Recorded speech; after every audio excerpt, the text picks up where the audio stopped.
বাংলাদেশে আওয়ামী লীগ এবং বামেরা জামাতে ইসলামীকে পাকিস্তানপন্থী বলে গালি দেয়। যদিও জামাত এটা অস্বীকার করে না যে তারা 1971-এ স্বাধীন বাংলাদেশের অভ্যুদয়ের বিরোধী ছিল এবং যতভাবে সম্ভব পাকিস্তানের ভেঙে যাওয়াকে ঠেকানোর জন্য কাজ করেছে। তবে জামাতে ইসলামী নির্মোহ পর্যালোচনা করলে দেখা যাবে তারা ভারত ভেঙে পাকিস্তান সৃষ্টিরও বিরোধিতা করেছিল, কিন্তু পাকিস্তান সৃষ্টির পরে তারা পাকিস্তান রাষ্ট্রকে মেনে নিয়ে রাষ্ট্রের প্রতি অনুগত থেকেছিল। জামাতকে পাকিস্তানের অখণ্ডতা রক্ষার জন্য যদি পাকিস্তানপন্থী বলে গালি দেওয়া যায়, তবে আওয়ামী লীগ, সিপিবি এবং বাংলাদেশের বেশিরভাগ বামেদের পূর্বসূরিদের পাকিস্তানের অস্তিত্ব রক্ষার জন্য মরিয়া চেষ্টার জন্য তাদের কেন পাকিস্তানপন্থী বলে গালি দেওয়া যাবে না? আমার এই কথাটা শুনে অনেকেই নিশ্চয়ই খুব অবাক হচ্ছেন। আসেন আমরা একটু ইতিহাস দেখি। 1969 সালের 25শে আগস্ট ছাত্রলীগ, ছাত্র ইউনিয়ন, দুই ছাত্র ইউনিয়নই মেনন এবং মতিয়াপন্থী জামাতকে পত্রিকায় বিবৃতি দিয়ে পাকিস্তান বিরোধী বলে গালি দিয়েছিল। বিবৃতিটা দৈনিক ইত্তেফাকে প্রকাশিত হয়েছিল। কৌতুকপ্রদ হচ্ছে, যেই জামাতকে তারা পাকিস্তানের শত্রু আখ্যা দিয়েছিল সেই একই জামাতকে তারা আজকে পাকিস্তানের চর বলে। কি অদ্ভুত কথা! দেখুন সেদিন তারা কি লিখেছিল। ছাত্র ইউনিয়ন আর ছাত্রলীগ যৌথ বিবৃতিতে জামাতে ইসলামীকে পাকিস্তানের অস্তিত্বের বিরোধী বলে যৌথ বিবৃতি দিয়েছিল। পূর্ব পাকিস্তান ছাত্রলীগের তৎকালীন সভাপতি তোফায়েল আহমেদ, আমাদের আজকের সেই তোফায়েল আহমেদ, এবং বিভিন্ন ছাত্র সংস্থার 5 জন ছাত্র নেতা জামাতে ইসলামীদের বিরুদ্ধে পাকিস্তান বিরোধী কার্যকলাপের অভিযোগ করেন। বিবৃতিতে বলা হচ্ছে, ছাত্র নেতৃবৃন্দ বলেন জামায়াতে ইসলামীরা এখনো পাকিস্তানের অস্তিত্বেরই বিরোধী।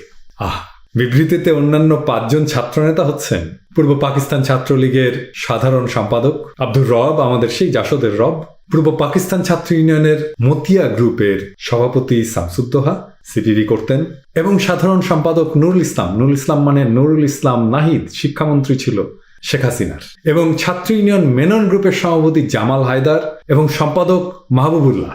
এই মাহবুবুল্লাহ এখন বিএনপি করেন অবশ্য। এই বিবৃতি প্রকাশিত হয়েছিল 1969-এর গণ অভ্যুত্থান সফল হয়ে আইয়ুব খানের পদত্যাগের 6 মাস পরে। জামায়াতে ইসলামীকে পাকিস্তান বিরোধী কেন বলেছিল তারা? আজ আওয়ামী এবং বামদেরকে তো কৈফিয়ত দিতে হবে, আবার এটাও তাদের জাস্টিফাই করতে হবে যে কেন পরবর্তীতে আওয়ামী লীগ এবং বামেদের নির্মিত ইতিহাসে জামাতকে পাকিস্তানপন্থী বলা হয়।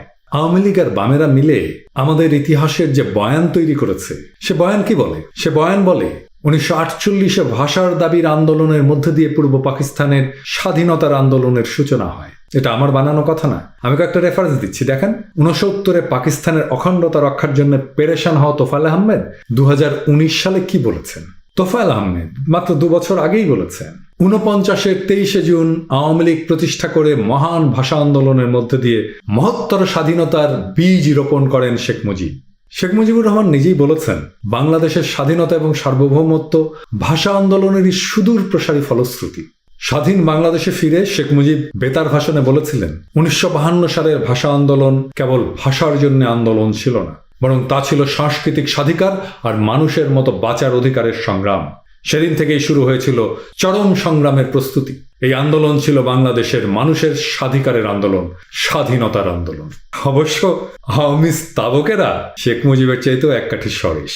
তারা আরো আগিয়ে বলে, শেখ মুজিব নাকি কলকাতায় থাকাকালেই বাংলাদেশের স্বাধীনতার স্বপ্ন দেখেছিলেন।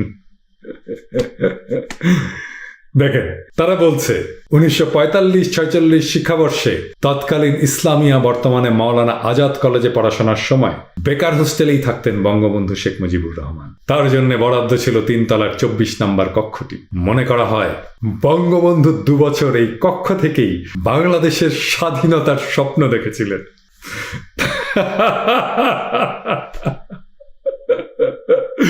যা তিনি নাকি 1971 সালে বাস্তবায়ন করেন। ছাত্রলীগ এবং ছাত্র ইউনিয়নের রুশপন্থী, চীনপন্থী 2 গ্রুপেরই 1969-এর 25শে আগস্টের যৌথ বিবৃতি যদি তাদের সৎ রাজনৈতিক অবস্থান হয়, তাহলে মুক্তিযুদ্ধ এবং স্বাধীনতার সংগ্রাম নিয়ে 1971-এর পরে সকল নির্মিত ইতিহাস মিথ্যা।